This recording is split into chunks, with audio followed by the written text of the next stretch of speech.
¿ya? Entonces hoy día vamos a pasar a enfermedades infecciosas. Las enfermedades infecciosas lamentablemente en pacientes felinos son demasiado frecuentes, ¿ya? Una de las desventajas como de las patologías es que lamentablemente generan como signos clínicos súper inespecíficos, ¿ya?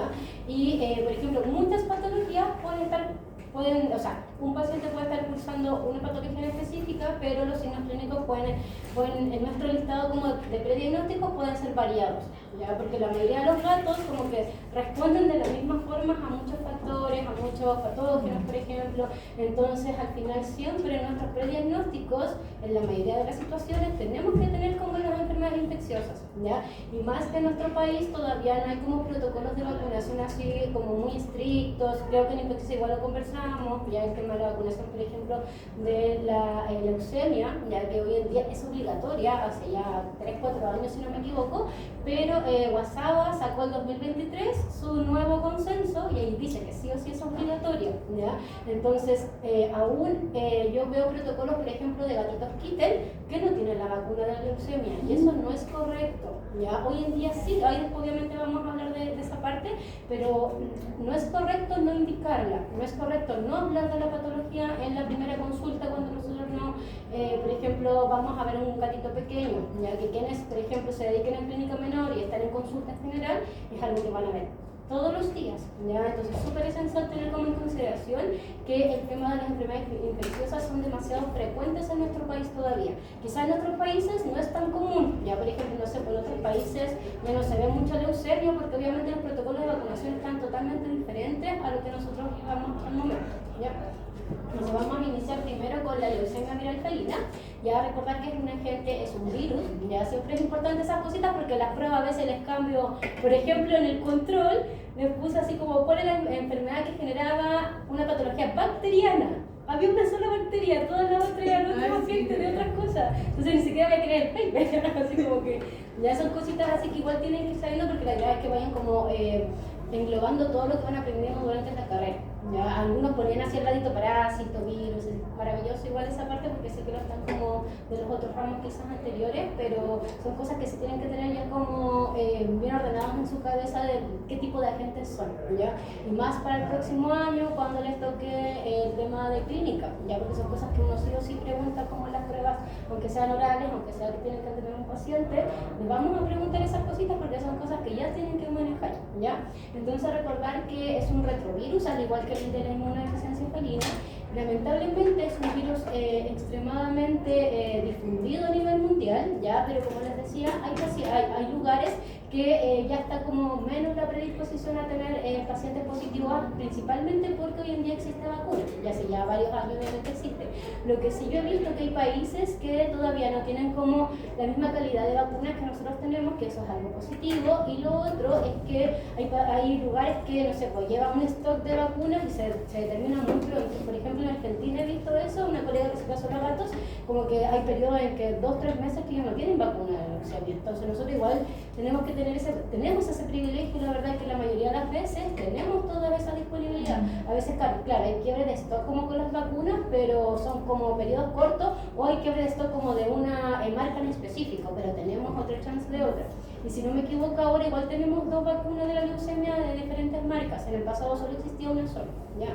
Y la prevalencia, la verdad, va a depender netamente de lo que yo les decía siempre como en las clases anteriores, como del estudio que ustedes están leyendo, ¿ya? Porque va a ser por ejemplo, esto de Estados Unidos va a ser totalmente diferente al que nosotros tenemos acá en Chile, ¿ya? Porque las prevalencias obviamente va a depender del estilo de vida de los gatos. Por ejemplo, acá todavía tenemos muchos gatos outdoor, tenemos muchas colonias ferales también, entonces todas esas cosas van haciendo que el porcentaje de prevalencia e incidencia vayan aumentando con el tiempo. Y entonces algo como quizás no es tan específico que sea un porcentaje, pero sí sabemos que acá al menos yo creo que está subestimado porque no hay estudios, la verdad. Si uno busca estudios, hay muy poquito. Ya incluso a futuro, por ejemplo, acá lo malo es que cada uno da como muchos recursos para hacer tesis, pero serían como temas interesantes de valorizar en un refugio, por ejemplo, la prevalencia de leucemia felina, porque es una enfermedad muy infecciosa y más cuando viven como muchos gatitos a la vez, ¿ya? Entonces es súper importante como tener en consideración eso. Y recordar que es un gamma retrovirus, ya que afecta a la mayoría de los felinos y también afecta a algunos felinos salvajes, silvestres, que también hay que tener en consideración, ¿ya? Es importante determinar el tema de que son ARNs, ¿ya? ¿Por qué? Porque estos tienen como una característica específica que quizás otros virus, no sé cuál es el virus, el calicivirus no tienen, ¿ya? Porque son un ARN y ellos en su interior tienen una enzima, ya que nos ayuda como a traspasar de ARN a volverse ADN, ¿ya? Eso es súper importante principalmente para el diagnóstico que después uno va a como decidir qué exámenes vamos a solicitar en ese paciente, ¿ya? ¿Por qué? Porque cuando se transforma ADN, se transforma un provirus que se llama, ¿ya? Y el provirus es el que se adapta como a la célula huésped, ya como en la célula de los gatitos. Entonces es súper importante tener en consideración que no es como los otros virus, ya, porque nos va a ayudar para después identificar qué muestras y qué exámenes complementarios vamos a solicitar, ya. En términos como de estructura, tiene diferentes genes que van codificando como para diferentes cosas. El más importante que ustedes recuerden es la proteína como que codifica, ya, a un antígeno que se llama P27. ¿Ya? Eso recuérdenlo mucho porque les va a ayudar para el diagnóstico, ¿ya? Entonces, cuando nosotros realizamos estos exámenes, principalmente conocen los SNAP-IDEX de inmunodeficiencia y leucemia. Lo que busca y lo que detecta es la P27, ¿ya? Entonces, ahí hay que recordar que es algo importante como en la estructura del virus, ¿ya? Aparte del tema que es un ARN, que después a través de una enzima se transforma ADN para estar como la célula huésped adecuadamente. Y lo otro que igual es como súper importante en esta enfermedad infecciosa es que un virus igual que es como lábil al medio ambiente. Igual yo creo que es positivo, porque si no obviamente estaríamos con una incidencia mucho más alta de estas enfermedades de retrovirales, ¿ya? Tanto la leucemia y la inmunodeficiencia son virus que son bien lábiles al medio ambiente y necesitan contacto estrecho como para que el paciente genere la viremia y genere la infección, ¿ya? Lo otro que hay una subclasificación, ya que tenemos como subtipos que va el A, el B, el C y el T, ¿ya? El que es más común que los pacientes tengan y los que generan como toda esta sinología clínica, principalmente las neoplasias, los linfomas, por ejemplo, es el A, ¿ya? Y el B también puede estar en un 50%, pero tiende a ser como virulento cuando está como en concordancia y juntito al B, al A, ¿ya? Igual está anotadito ahí en ese mismo cuadro. Lo otro importante es, como ya les decía, los pacientes para llegar a contagiarse de leucemia viral felina necesitan un contacto estrecho con los pacientes. Ya en infecciosa yo les comentaba que se dice que la leucemia felina es como la enfermedad de los gatos amistosos, ¿ya? Porque puede ser solo por un acicalamiento, no es necesario morderse. Sí, aún así la diferencia de la inmunodeficiencia es como de los gatos enemigos. ¿Por qué? Es porque pelean, porque se muerden y porque generan mordeduras bien profundas. En comparación a esto es solo un contacto estrecho, que dos gatitos quizás se quieren mucho, se acicalan, se genera como este vínculo y si un gatito, uno de los dos está infectado, obviamente pueden llegar a contagiarse, ¿ya? Entonces es importante tenerlo en consideración. Y se describe que cuando los gatitos van aumentando en la edad, van teniendo como una susceptibilidad a contagiarse menos en comparación a cuando son muy chiquititos, ¿ya? Y ahí hay otra diferencia con la inmunodeficiencia, que la leucemia son de gatitos más jóvenes, ¿ya? Gatitas, por ejemplo, aquí tienen que tener en consideración más si fueron como la mamá era, no sé, una gatita feral. Entonces todas esas cositas hay que irlo como acomodando después cuando tengamos la anamnesis para ir sabiendo ya sí o sí este paciente tenemos que hacer el test de retroviral, por ejemplo. Ya en comparación quizás a un gato que tenga, no sé, 15 años y tenga otros signos clínicos, quizás lo más probable que sea una inmunodeficiencia. Esa es otra diferencia como con la inmunodeficiencia, ¿ya? Y lo otro importante es que los animales infectados tienden obviamente a eliminar el virus, ya por cualquier tipo de secreción, pero la más común es la saliva. Igual pueden haber otras, obviamente la leche se describe, pero las heces, pero lo más común es la saliva, por eso necesitan como este contacto estrecho, ¿ya? Y entonces, la primera replicación, o sea, se transmite por vía oronasal, ya por este contacto estrecho, y se comienza como a diseminar hacia los tejidos linfoides primero, ¿ya? Y después incluso puede llegar a afectar a la médula ósea, ¿ya? Al afectar la médula ósea, posterior a eso, empieza también a generar alteraciones a nivel de las plaquetas y de los leucocitos, ¿ya? Por ende, cuando nosotros sabemos esto, sabemos que al hemograma nos van a salir algunas alteraciones, por ejemplo, anemia, o neutropenias, o linfopenias. ¿Por qué? Porque disminuyen estas células. ¿Ya? Entonces ahí como para ir como entendiendo el por qué podría llegar a pasar, porque afecta la médula ósea, ¿ya? Y cuando el paciente se expone a este virus pueden pasar 4 opciones, ¿ya? La primera opción es que pueden llegar a presentar una infección abortiva. ¿Qué quiere decir eso? Hay una imagen un poquito aquí, ¿ya? En esta imagen, por ejemplo, muestra los 4 tipos como de o sea, cómo va a expresar este virus y esta infección el paciente. ¿Ya? La abortiva es que el paciente tiene contacto con el virus, pero su respuesta inmune es tan adecuada que de cierta forma como que se neutraliza, ¿ya? Y el paciente es capaz de eliminar el virus, ¿ya? Y el paciente no va a tener la patología, ¿ya? La verdad, lamentablemente, son las menos opciones, o sea, las menos como experiencias que la verdad yo he tenido. La mayoría tienden a ser los otros que son más complicados, ¿ya? Tenemos la infección regresiva, en la cual el paciente nuevamente se contagia, pero la respuesta inmune ya no es tan como potente en comparación al anterior, ¿ya? Por ende, obviamente van a haber algunos cambios como fisiológicos, y el paciente sí ahí se va a generar como la replicación, este provirus que yo les comentaba al inicio, ¿ya? Que del ARN cambia a través de una enzima, cambia a un ADN que es un proviral, ¿ya? Ahí va a haber en la sangre si nosotros, por ejemplo, lo tomamos, pero la ventaja es que en muchos pacientes esta puede llegar a quedar como en latencia la enfermedad, ¿ya? Y en momento, por ejemplo, que el paciente se enferme de otra cosa, que ustedes, por ejemplo, no sé, por algún tratamiento, ya hemos conversado, una gingivoestomatitis, algo dermatológico, le demos, no sé, ciclosporina, por ejemplo, el paciente sí podría quizás reactivar esta enfermedad y pasar de un regresivo quizás a un progresivo, ¿ya? Por eso es importante, como a todos los pacientes, hacer los exámenes que vamos a conversar después, ¿ya? Y está también la infección focal, que el virus se transmite al paciente obviamente a través de otro paciente infectado, y la respuesta inmune tiende a ser también más bajita, pero la ventaja es que la enfermedad está como localizada en ciertos órganos solamente, pero no está diseminada a otros, ¿ya? Pero también existe esta posibilidad que de estar en un solo lugar, obviamente después vaya diseminando, dependiendo, por ejemplo, si el paciente está enfermo o le pasa alguna otra cosa, o administramos corticoides, ¿ya? Por eso es tan importante que pacientes que sean, por ejemplo, leucemia positivo o inmunodeficiencia positivo, no le administremos corticoides y quizás utilizar algunos otros fármacos, ¿ya? Y finalmente tenemos la que es como la más alta probabilidad que nosotros podamos encontrar, que es la infección progresiva, en la cual el paciente, su respuesta inmune es muy deficiente, ¿ya? Por ende, el paciente ahí empieza a presentar signos clínicos asociados como a la condición, y también tiene el provirus y puede diseminar obviamente el agente. Y lo otro es que pueden ya empezar a pasar, por ejemplo, pueden haber asociado linfoma mediastinales, anemia severa y todo lo que podamos ver como en un hemograma, ¿ya?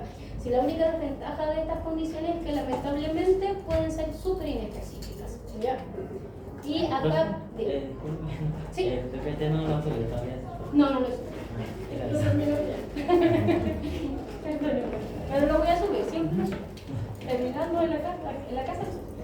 Y acá, por ejemplo, se muestra lo mismo, ya se va mostrando como cada una de estas fases, pero si ustedes ven abajito, sale como qué exámenes podrían llegar a salir positivos dependiendo del estatus del paciente. Por ejemplo, la más complicada, incluso que la mayoría de las personas no logra como identificar, es la infección principalmente abortiva, ¿ya? Porque la mayoría, todos los exámenes nos van a salir negativos, ¿ya? Entonces ahí es como difícil como quizás llegar a ese diagnóstico, ¿ya? En comparación, por ejemplo, la progresiva, que todos los exámenes nos van a salir positivos, independiente de, porque tenemos el provirus, tenemos el ADN también, porque después les voy a mostrar que existen dos tipos de PCRs, ¿ya? Existe el PCR ARN y el ADN, porque es un poquito complicado, pero es netamente por esta fisiología, esta enzima que como que transfiere de ARN a ADN para que se pueda adaptar al huésped, ¿ya? Pero ahí, por ejemplo, si ustedes ven, ahí dice P27 negativo y P27 positivo y salen como los gatitos del color, ¿ya? De estas clasificaciones, lamentablemente la más común es que el paciente obviamente fallezca y que el pronóstico sea mucho más bajito, es la progresiva y es la regresiva, ¿ya? Porque son los que van más probable que tengan signos clínicos asociados. Profe, ¿en la abortiva eliminan el virus? Generalmente no eliminan el virus, no, porque no alcanzan como a diseminarse para otras partes, como que neutraliza, la respuesta inmune es tan capaz de neutralizarlo y desaparece. Yo creo que estos son los casos como que quizás podemos tener casos que no tenemos como muchas veces diagnosticar. Eso no es como muy relevante en esa parte. Pero es importante saberlo como todas estas clasificaciones, pero el tema de qué exámenes vamos a solicitar. Porque, por ejemplo, si solicitamos solo un index y no sale positivo, tenemos que hacer otros para evaluar si es regresiva o si es progresiva. Esas son como las más importantes, la verdad, ¿ya? Y en relación a los signos clínicos, la verdad es que la mayoría de esta enfermedad principalmente, hay que recordar que genera tres tipos como de signología muy específica. Está la inmunosupresión, está la anemia y la predisposición a los linfomas, ¿ya?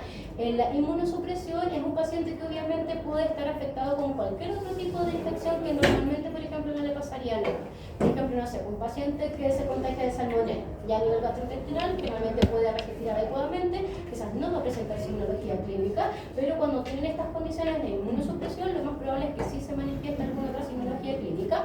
Ya, lo mismo, por ejemplo, cuando tenemos micoplasma, ya el micoplasma hemophilus o el hemoplasmosis, la verdad, ya muchos pacientes lo tienen, la verdad, en sus eritrocitos, pero muchos no presentan signología clínica.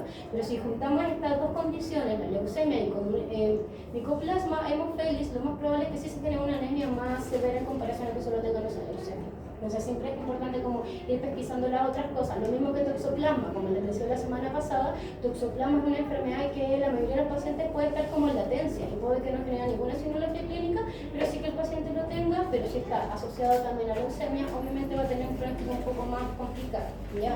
Y estos pacientes también pueden tener otras enfermedades lamentablemente o presentaciones crónicas como gingivoestomatitis, que ya lo habíamos conversado en el pasado, que si a ustedes les llega un gatito con esa condición, sí o sí hay que pedir PCR, por ejemplo, de calicivirus y pueden pedir una ELISA, un IDEX de leucemia e inmunodeficiencia, porque estos animales generan alteraciones como crónicas y entre ellas está la gingivoestomatitis y también la rhinosinusitis crónica. Si se recuerdan, el herpesvirus generaba rhinosinusitis crónica y el calicivirus generaba la gingivoestomatitis. Entonces al final hay que pedir como todas esas cosas cuando tenemos esos casos, ¿ya? Y las anemias, la verdad, tienden a ser no regenerativas cuando es como puramente asociada al virus, ¿ya? Pero también pueden ser regenerativas cuando están asociadas principalmente como con hemoplasmas, ¿ya? Y ahí les voy a mostrar un cuadrito en que salen como más características. Cuando nosotros, bueno, eso ya lo saben, me imagino, por laboratorio clínico, cuando nosotros tenemos un paciente con anemia, siempre tenemos que pedir el conteo de reticulocitos también, que eso no en todos los laboratorios lo hacen inmediatamente, porque así vamos a evaluar si es regenerativa o no regenerativa la anemia, ¿ya? Y lo mismo de los grados de anemia también, que me imagino que eso también lo saben del otro ramo, pero los gatos lamentablemente como que son bien fuertes a las anemias. Por ejemplo, no sé, con Melipilla yo he visto gatos con hematocritos de 10 y el gato está como si nada. Ya, y son hallazgos bien importantes obviamente clínicos, pero el gato, recuerden que él esconde mucho más la signología. Entonces van a ver cosas puntuales que quizás son como llamativas, quizás hacia el tutor, pero para nosotros sí tiene que ser también para solicitar exámenes. ¿La infección progresiva es una normonormo-regenerativa? Sí, en general son normonormos. Sí, la mayoría de estos, porque si uno lo asocia también a inflamaciones como crónicas, ya asociada como a la patología en sí. Y también se describe que hay un subtipo de la leucemia, pero es como el menos frecuente el C, que también podría llevar a generar como anemias, ¿ya? Entonces, por ejemplo, lo más probable que ustedes vean en un paciente quizás mucosas pálidas. Recordad que igual los gatos tienen las mucosas pálidas, ¿ya? Pero en estos gatos tienen así como blancas las mucosas, ¿ya? Porque ahí obviamente es diferente a los perritos, que los perritos las tienen más intensas, son más rosaditas, el gato no, el gato es paliducho, ¿ya? Pero cuando es blanco, ya porque obviamente hay una condición específica, también puede haber asociado a taquicardia, disnea, principalmente por el grado de anemia que también el paciente puede llegar a tener, ¿ya? Pero yo digo que el signo clínico más específico y que los tutores muchas veces les va a entregar esa información es que el gato come arena. ¿Ya? Un gato que come arena que nunca había comido antes es para ir inmediatamente a hacerle exámenes de sangre, y principalmente un hemograma, porque los gatos manifiestan muchas veces las anemias presentando pica, y la pica es cuando comen cosas inadecuadas, ¿ya? Y es típico que el gato siempre, todos los casos que yo he tenido así como inespecíficos, empiezan a comer arena. Entonces es algo que ustedes, lo mismo que siempre les he dicho, si no hacemos anamnesis, se nos puede pasar como un dato bien relevante, ¿ya? Puede ser como gracioso para los tutores a veces, pero es importante para nosotros ir buscando si hay anemia o no y qué grado de anemia hay, porque obviamente hay que buscar también si está ya en médula ósea el virus o si es asociado, por ejemplo, a micoplasma, hay que ir haciendo como todos los otros exámenes, ¿ya? Y acá está anotadito, por ejemplo, todas las anormalidades que ustedes podrían ver al hemograma, ¿ya? Principalmente obviamente anemia, que pueden haber diferentes tipos de anemia, diferentes, por ejemplo, grados también de anemia, dependiendo de si es regenerativa, no regenerativa, y también van a tener alteraciones a nivel de la línea blanca, ¿ya? También van a tener, por ejemplo, neutropenias, leucopenias. Entonces, esos, por ejemplo, en un hemograma ustedes ya van a poder tener esa información. Entonces, obviamente, lo que va a seguir es pedir sí o sí quizás algún test de retroviral, ¿ya? Después vamos a conversar el tema también de las marcas, porque las marcas chinas, la verdad, para mí, así como diagnóstico certero, a mí no me sirve, ya, porque no tienen la sensibilidad ni la especificidad adecuada. Sé que son más baratos a veces, pero a veces va a quedar uno siempre como con la duda si es real o no ese resultado, principalmente cuando son negativos. Cuando son positivos, el paciente cuando tiene como el virus ya como en altas cargas virales, muchas veces hasta el test más malito les va a salir positivo, ¿ya? Pero cuando son cargas quizás más bajas, es mejor siempre solicitar el examen adecuado. Y las plaquetas obviamente también pueden haber trombocitopenia, que es baja concentración de las plaquetas, ¿ya? Y ahí pueden tener signología clínica asociada también a la trombocitopenia. Al menos yo nunca he visto los gatos, al menos petequias, por ejemplo, equimosis y esas cosas. Los perros sí. Los perros tienen una trombocitopenia menor a 60.000 y ya se observa. Por ejemplo, en verano, anaplasma, erliquias son mucho más comunes en esos casos, ¿ya? Y lo otro importante es que, por ejemplo, los gatos, ya lo saben, tienen pseudotrombocitopenias, porque las plaquetas de los gatos naturalmente están aglomeradas en comparación a los perros, que no pasa. Entonces, por ejemplo, si ustedes toman un examen, pero nunca ese examen solo se procesa como con estas máquinas, por ejemplo, están las máquinas IDEX que son maravillosas, la verdad muchas clínicas lo tienen, pero falta como muchas veces hacer el frotis sanguíneo, porque no hay nadie que lo haga en ese lugar, ¿ya? Entonces, siempre lo ideal es que sean las dos cosas a la vez. Se procesa obviamente en una máquina, pero a la vez también se realiza el frotis. ¿Por qué? Porque los gatos puede salir que tengan una trombocitopenia severa, pero si tú ves al frotis, lo más probable es que estén aglomerados, entonces algo normal y no es para asustarnos, ¿ya? Muchas veces los gatos nos presentan muchas signologías como asociadas, es más común como las anemias, las neutropenias y las linfopenias, en comparación quizás a las trombocitopenias. Y lamentablemente los gatos que tienen leucemia ya también están predispuestos a las anemias, como ya les había dicho, pero también a los linfomas, ¿ya? Los linfomas ya habíamos conversado un poco asociado al linfoma intestinal en la clase de gastrointestinal, ¿ya?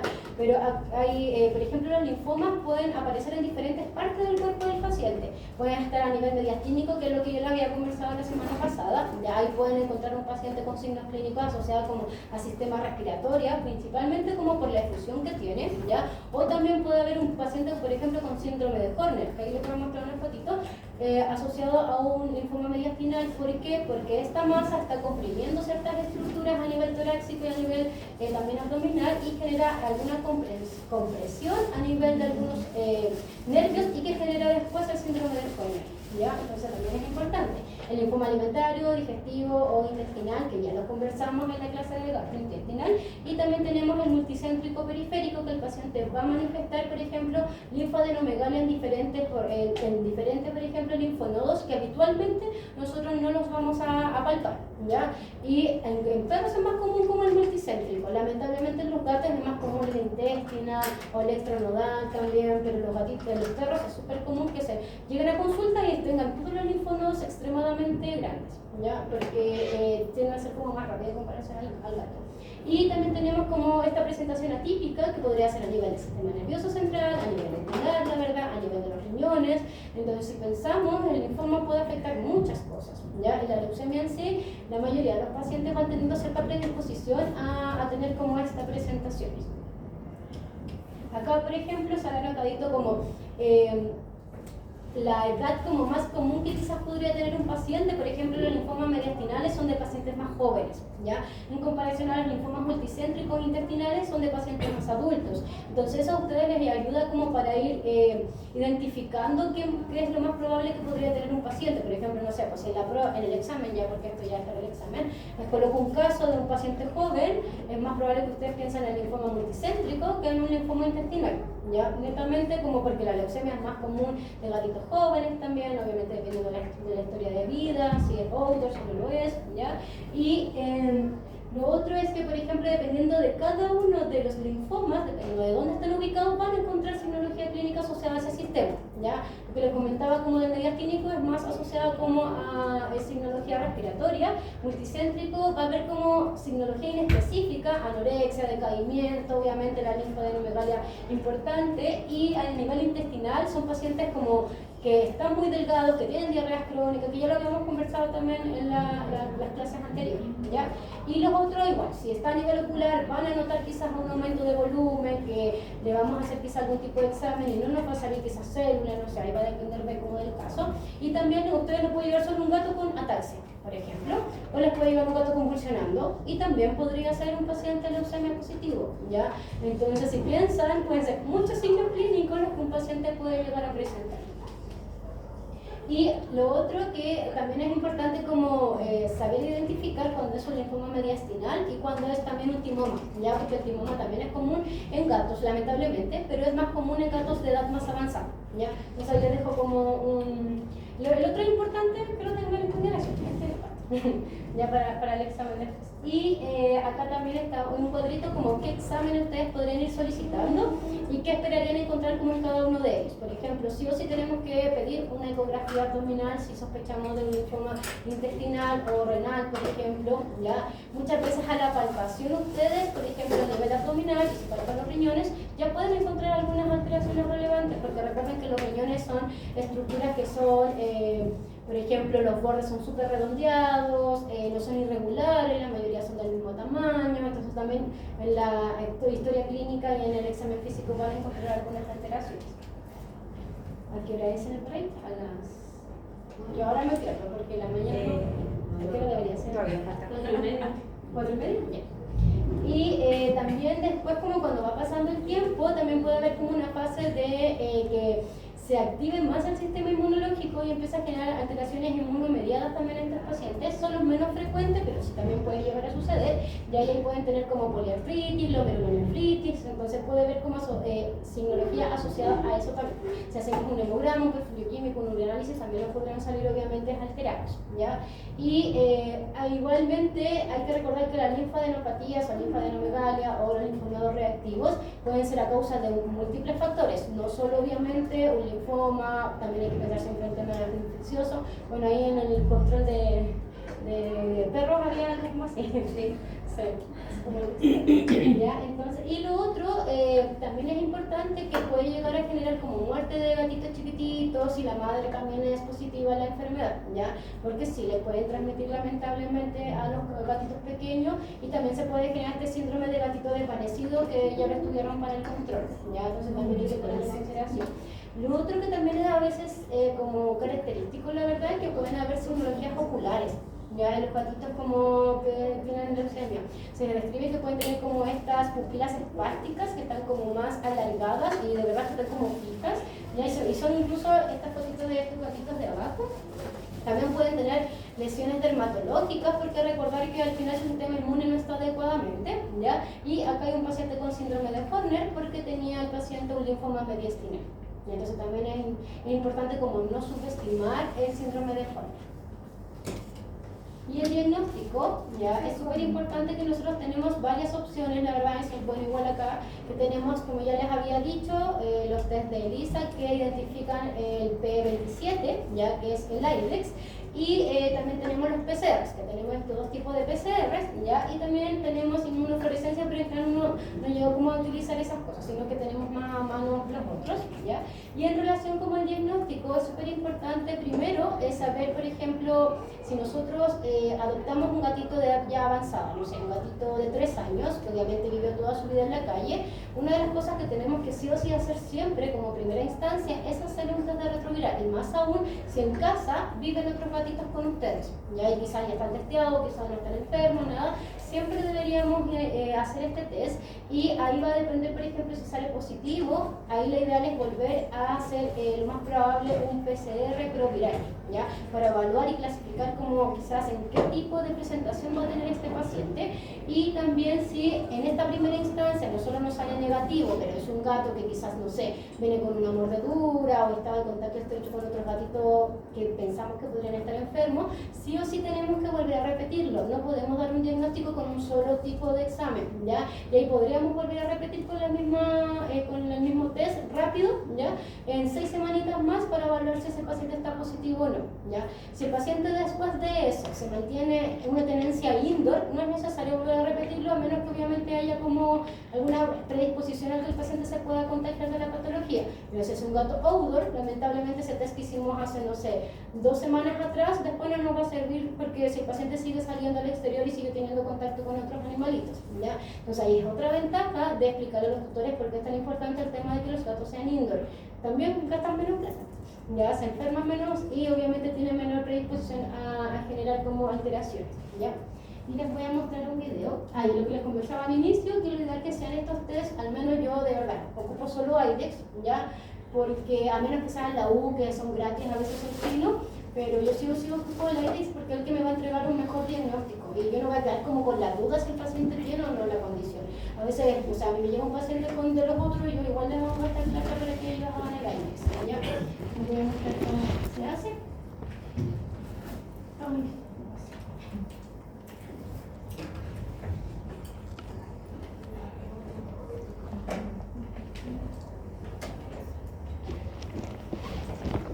Son súper fáciles de hacer.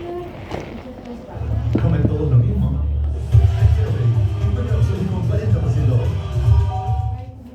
Vea cómo es de fácil y preciso realizar la prueba IDEX SNAP con Bofelino en sus pacientes. SNAP con Bofelino es la única prueba con la tecnología ELISA para el diagnóstico rápido del virus de la inmunodeficiencia. Ahí te le va a servir para el otro, porque tiene Y de visión de la leucemia felina, FEL. Para comenzar, usted necesita preparar la muestra para la prueba. La prueba SNAP con Bofelino puede ser realizada con muestras de suero, plasma o sangre total con anticoagulante. Recuerde que la muestra, el conjugado y la prueba SNAP deben retirarse del refrigerador 30 minutos antes de la ejecución de la prueba. La muestra, conjugado y SNAP deben estar a temperatura ambiente antes de empezar el procedimiento. Después del tiempo de estabilización, pasamos a la realización de la prueba. Usando la pipeta incluida en el kit SNAP, coloque 3 gotas de muestra para el tubo de recolección seco, también incluido en el kit. Manteniendo el conjugado en posición vertical, agregue 4 gotas al tubo seco que ya está con la muestra. Tape el tubo con la muestra o conjugado y mezcle bien, invirtiendo de 3 a 5 veces. Coloque el SNAP sobre una superficie horizontal. Dispense todo el contenido del tubo, la muestra más conjugado, en el orificio receptor de la muestra. Tenga cuidado de no salpicar hacia afuera. La muestra fluirá por la ventana de resultados, llegando al círculo de activación. Por eso, tan pronto como la muestra aparezca en el círculo de activación, presione firmemente el activador de SNAP. SNAP es la única prueba rápida que contiene el flujo de lavado bidireccional, aumentando la especificidad y la sensibilidad con una mejor visualización del punto de reacción. Espere 10 minutos para realizar la lectura de los resultados. Ahora vea cómo es fácil interpretar los resultados de la prueba SNAP con Bofelino. Cualquier surgimiento de color en los puntos de muestra indica la presencia de anticuerpos FIB o antígenos FEM. Vea que el punto de control positivo estará presente en todas las pruebas, independientemente de si el resultado es positivo o negativo.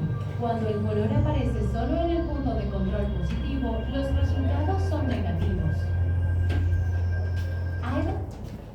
Entonces ahí es importante uno saber cómo hacerlo, ¿ya? Porque aunque de verdad sea así como haya un video y todo, pero a mí nunca me enseñaron cómo hacerlo ustedes, ¿ya? Entonces uno llega a trabajar y es como lo hago. Y obviamente estos todos tienen como un papelito en donde sale, pero si justo se perdió, ¿ya? Entonces es importante saber hacerlos, porque incluso, por ejemplo, los de Yardia es diferente, el de parvovirus es diferente también, ¿ya? Y también les tengo como el video de esa parte. Y es importante también saber interpretarlos, ¿ya? Primero siempre les tiene que salir el circulito de arriba, el primero, porque ese es el control, que quiere decir que ustedes hicieron adecuadamente el test, ¿ya? Si no les sale es porque algo pasó quizá en el proceso que se equivocaron y hay que hacer otro, ¿ya? Pero siempre, tanto los que son de inmunofluorescencia, que son estas que salen como las rayitas, siempre les tiene que salir también la primera rayita porque es de control, indica que hicieron adecuadamente el test, ¿ya? Y después les va a salir uno u otro, ya dependiendo de si son positivos o no a las patologías que habíamos conversado, ¿ya? Por ejemplo, acá si nos sale en este ladito, ya es lo que se determina es anticuerpos contra la inmunodeficiencia felina, ¿ya?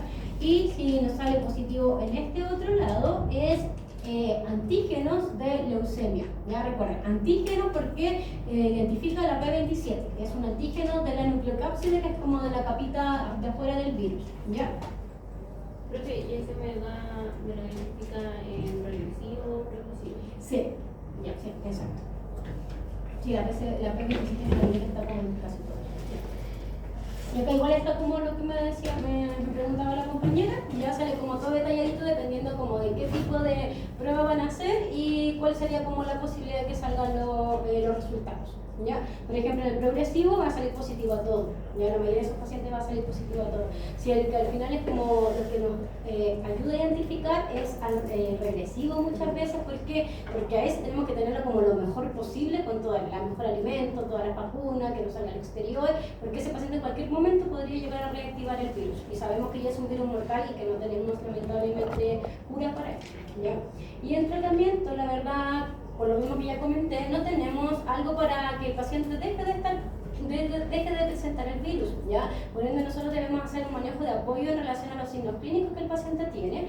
Y lo otro es, obviamente, un manejo general que de verdad que también hay que explicar a los tutores, es que si usted tiene un gato leucemia positivo, ese gato no puede ser outdoor, ¿ya? Por un tema de que, claro, para cuidarlo a ese gato, para que no se contagie otras cosas, pero también para cuidar a toda la otra población. Cuando nosotros tuvimos el gato en semio, tuvimos un gatito con pododermatitis linfoplasmocitaria, le hicimos el test, salió positivo a leucemia, y lo más que le explicaba yo a la tutora que por favor le explicara a sus dueños, porque era como una señora que lo llevaba al final, que no lo dejaran salir al exterior, porque ese gato puede contagiar a un montón de otros gatos, ¿ya? Y lamentablemente es una enfermedad mortal que muchos animales mueren por esto, entonces hay que intentar como ser súper tajantes con esa situación y que si un tutor tiene un gatito con leucemia, por favor que no lo deje salir al exterior, ¿ya? Y también por cuidarlo ahí, porque se puede contagiar de otras enfermedades como secundarias, ¿ya? Ese gatito positivo, ¿Mm? ya no se vacuna. No se vacuna. No sirve de nada vacunar, la verdad, porque la vacuna no Si vive con otro gatito. Sí, ahí se deben vacunar. Ahí cuando pasemos la parte de la vacuna les voy a comentar, ¿ya? Obviamente también indicar que los gatitos deben estar como lo mejor posible en todos los aspectos como del bienestar en general, ya evitar el estrés en estos gatos, más por ejemplo si es un gato regresivo, si le hicimos los exámenes y llegamos a eso, y dar una dieta adecuada, ¿ya? Dependiendo de los signos clínicos, si hay anemia, obviamente vamos a tratar la anemia, si el paciente está deshidratado lo mismo, ¿ya? Y también en algunos casos podemos utilizar corticosteroides, pero no en todos. Ya por ejemplo cuando ellos tienen anemias severas, realmente uno deja corticoides y responden bastante bien, pero no en todos los casos podemos dejarlo, ya porque obviamente podemos quizás reactivar algunas otras cosas, ¿ya? Y también hay terapias antivirales que tenemos, como ya les había dicho, existe a nivel mundial el interferón omega felino, pero nosotros acá en Chile todavía no lo tenemos, yo creo que a futuro ya va a estar. Y tenemos el humano que cumple como la misma función y el gato no lo rechaza, la verdad no genera como respuestas inmunes asociadas a esto como exógeno que es de humano. Y obviamente hay que ir tratando todas las otras patologías. Si el paciente tiene linfoma, hay que empezar con una quimioterapia, obviamente, ya que sería CHOP o COP, pero en la clase de respiratoria estaba como un cuadradito y de linfoma intestinal también estaba como los protocolos, ¿ya? Y la gingivastomatite, obviamente, si el paciente tiene, tenemos que sí o sí hacerle exodoncia parcial primero, después exodoncia total. Si el paciente no responde a eso, resulta como corticoide o ciclosporina, tenemos como otras opciones previas, ¿ya? Y evitar obviamente todas las otras, o ir tratando como los signos clínicos que podría llegar a generar en relación a la prevención. Yo creo que esto es lo más importante que les quede, ya, y a futuro obviamente traspasen a los tutores esta información, ya, que la vacunación hoy en día es obligatoria. Ya, ustedes la idea que salgan cuando ya sean médicos, que les falta poquito, ya salgan ya sabiendo que la vacuna, a diferencia del pasado, ya es obligatoria, pero es obligatoria en ciertos contextos también, porque puede ir variando, ya. Por ejemplo, en un gatito kitten, sí o sí, en este protocolo de vacuna tiene que estar la de la leucemia, independiente de su estilo de vida, ya. ¿Independiente del examen también? Ahí, la ideal siempre es conversar obviamente el tema del examen, ya, siempre solicitar primero el examen. ¿Por qué? Porque la madre sí le puede transmitir a un gatito la leucemia, ya. Entonces siempre lo ideal, en el mundo ideal, sí, siempre decirle al tutor, mire, existe este examen que nos va a identificar si en este momento de la vida el paciente tiene tiene leucemia o inmunodeficiencia. Cuando son chiquititos es más común leucemia. Ahí también en la otra parte les voy a explicar por qué. ¿Ya? Y si el tutor puede acceder a eso, sí, hagámoslo siempre, pero siempre hay que conversar y siempre hay que decir lo que existe. ¿Ya? Si el tutor no puede acceder a eso, vacune. ¿Ya? ¿Por qué? Porque es peor no vacunar y que el paciente después, no sé, se escape y quizás nunca se escapó y se escapó un ratito y otro gato estuvo en contacto y era un gato de leucemia positivo y jodido. ¿Ya? Entonces, Entonces, el examen para saber si... sí, si lo tiene o no. Si lo ¿ya? tiene o no y cómo Claro. tratarlo. Exacto, sí. Y aparte el pronóstico de vida igual es corto. Generalmente es como de 1 mes y medio a 3 años. Es poquito, sí, es poquito. Sí. Yo he tenido casos sí de pacientes que han durado más, pero la mayoría es una esperanza de vida poquito, 3 años. Sí. ¿Ya? Entonces es importante tenerlo como en consideración que si el tutor no puede acceder, hay que vacunar. Y ahí si más este contexto que el tutor dice, no, si tengo un montón de otros gatos, vacunen a ese gato pequeño. ¿Ya? Y los protocolos son 2 vacunitas separadas por 21 a 28 días. ¿Ya? Sea adulto o sea chiquitito. Ya son solo 2 en comparación, por ejemplo, a la triple felina, que eran 3 o 4. Ahí va a depender del paciente. ¿Esta vacuna se pone entre medio del segundo? Se puede colocar entre medio, se puede colocar después. La verdad que iba a quedar como a criterio de quien esté formando como el protocolo. ¿Ya? Y también depende, por ejemplo, a mí me tocó una vez un caso de una paciente que ya era leucemia positiva y la tutora se encontró un gatito chico. Obviamente fue a la consulta, me preguntó y le dije, iniciamos obviamente en este gatito pequeño con la leucemia. Ahí dejamos de lado un poquito la triple felina y empezamos inmediatamente con la leucemia. ¿Ya? Igual es importante que los gatitos no pueden tener contacto inmediatamente con los otros gatos. Nosotros le pusimos una, esperamos 21 a 28 días, le colocamos la otra vacuna, pero no podemos, como el mismo día que la vacunamos, lo vamos a juntar. ¿Ya? Tenemos que esperar mínimo 14 a 21 días para que se genere esta respuesta inmune en el paciente. ¿Y esta igual es hasta las 16 semanas? Esta no, esta por protocolo sí, esta por protocolo son solo 2, sí, lo indican como más, ¿ya? Y es obligatoria, como les decía, les voy a mandar igual el tema de la pasada si es que no lo tienen, ¿ya? Porque es del 2023, es lo más nuevo que hay, y indica que gatos que son outdoor es obligatoria de forma anual. Sí o sí, ya un gato que sale al exterior, que en la historia clínica está aunque salga un poquito al techo, al patio, porque típico como que la gente minimiza eso, tiene que ser, claro, tiene que ser de forma anual la vacunación, ¿ya? Por ejemplo, si cuando chiquitito ustedes le colocaron estas 2 dosis, pero después van evaluando que el tutor no se escribe en departamento, no tiene ningún contacto con otro gato, ustedes pueden dejar incluso de vacunar.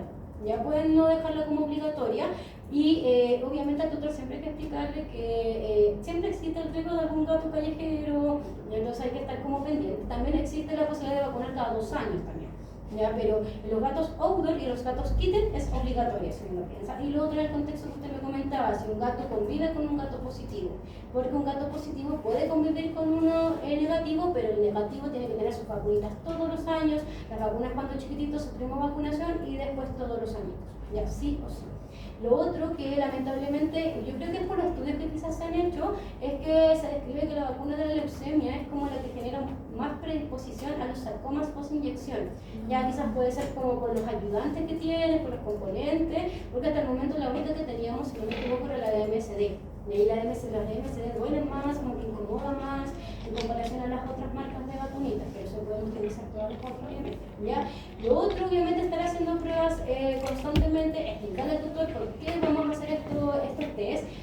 Si un gatito, ustedes tienen varios gatitos en casa y encontraron un gatito chiquitito, ese gato no puede estar en contacto con sus otros gatos hasta que lo ideal le hagan el test. ¿Ya? Y como le insisto, si son gatos indoor, una vez haciéndole el test en la vida, obviamente si hay dudas, se repite 6 semanas después, no es necesario volver a hacerlo si no hay como una exposición A, porque no hay como posibilidad que sea por el medio ambiente, es por contacto directo, ¿ya? No es como que nosotros, por ejemplo, cuando atendamos en consulta a un paciente leucemia positivo, nos llevemos en el caso del virus.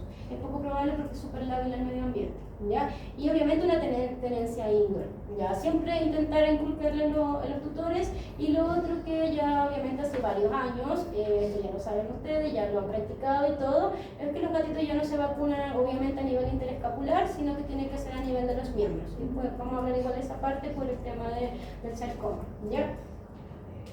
Y el pronóstico, la verdad que lamentablemente cualquier paciente que es progresivo y regresivo es desfavorable, ¿ya? Porque la esperanza de vida de ellos va aproximadamente hasta los 3 años, ¿ya? Porque generan muchas alteraciones, entonces lo ideal es que en estos pacientes lo tengamos lo mejor posible, la verdad, en todos los aspectos. Incluso ni siquiera cambiarle nada de la casa, no cambiarle la comida si al gato no le gustan los cambios. Entonces es como más que nada un manejo medioambiental que le esté muy bien. Y lo otro, exámenes periódicos, mínimo cada 6 meses si el gato ya tiene leucemia, si es un gato leucemia positivo. Lo otro importante en estos pacientes es también tipificarlos, ¿ya? ¿Por qué? Lo que ya leyeron incluso que hay grupos sanguíneos incompatibles en el paciente, ya felinos. Los gatitos, a diferencia de los perros, nacen con anticuerpos preformados contra glóbulos rojos de algunos grupos sanguíneos. El perro no. El perro uno le puede hacer como la primera transfusión a ciegas. Al gato nosotros no se la podemos hacer a ciegas en ningún momento de la vida, ya, porque va a existir mayor predisposición en general una alteración. ¿Ya? A un gato y un perro. Sí, la xenotransfusión es la opción en esos casos. Por ejemplo, el tema de los gatos, como se tienen que tipificar sí o sí, eso es caro. Muchas veces los tutores como que están desesperados y no encuentran un gato, porque el perro grande es como fácil encontrarlo. El gatito quizás cuesta un poco más encontrar como un gato que coincida con todas las características para ser un donante, ¿ya? Entonces se puede utilizar en este caso SOS, una xenotransfusión, que es lo que decía la compañera, sangre de perro, ya hace un gato. ¿Por qué? Porque el gato no tiene anticuerpos preformados contra los glóbulos rojos de los perros, ¿ya? Pero solo una vez, eso es mientras ustedes pueden, les da como tiempo para subir el hematocrito del paciente, esté más estable el paciente, pueda respirar mejor, quizá ya no tengamos que depender de oxígeno, porque recuerden que todo eso se altera, y podemos llegar a estabilizarlo un poquito hasta que nos llegue como la muestra de sangre adecuada, ¿ya? Entonces en estos casos, si nosotros tenemos un paciente leucemia positivo, es esencial la verdad tipificarlo en caso como SOS. Porque el tema de las anemias, puede ser que el gato, no sé, está un poco decaído, tú lo llevas al veterinario y tiene una anemia severa. Porque los gatos esconden mucho este tipo de signología. No es como el perro, que el perro le da anemia y el perro está ahí tirado en el suelo. El gato no, el gato sigue así como haciendo su vida normal y cambia cosas pequeñas. ¿Y los qué cuidan nosotros como profesionales, como el hospital? La verdad es que ahí la idea es que no tener, obviamente que no tengan contacto entre gatitos porque es un contacto estrecho, ya siempre limpiar las estructuras y todo, a pesar que obviamente es lábil, esa es como la ventaja, la verdad, porque si no yo creo que la predisposición y la prevalencia sería mucho ¿Y más qué alta. manipulación pulmonar? Sí, siempre. Aunque es lábil, pero yo, por el tema de las secreciones más que nada, porque al final es como la saliva la que genera el tema, ¿ya? Entonces, ¿cómo? Sí, lo ideal es que ellos están en el hospital infeccioso. Como que están infecciosos. Sí, Checados por sí, infección. sí, tienen que estar como infecciosos igual. Sí. Ahí ya no me